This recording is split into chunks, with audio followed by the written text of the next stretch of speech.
Hi everyone and welcome back to another video. So NotebookLM can be a powerful tool for creating voiceover content, even though it's not a traditional voice recording or voice cloning platform.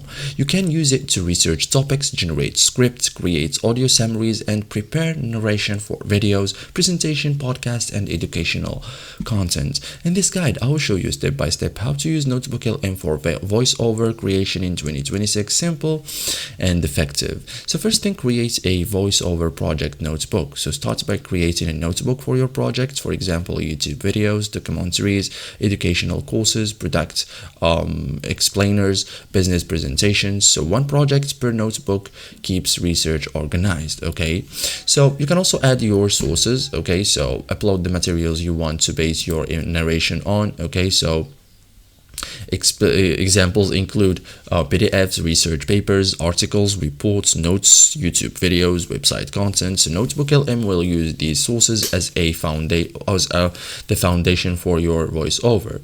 You can also research the topic, like ask Notebook questions such as what are the key points, what facts are most important, what examples should be included. So this helps identify the information worth narrating. Okay, so you can also generate a voiceover outline. So before writing the script, create a structure. Like a common voiceover format includes introduction, background, main points, examples, summary, conclusion. Okay, so strong structure creates smoother narration. Okay, so this is it, guys, how to use NotebookLM for voiceover. Thank you for watching and see you in the next tutorial.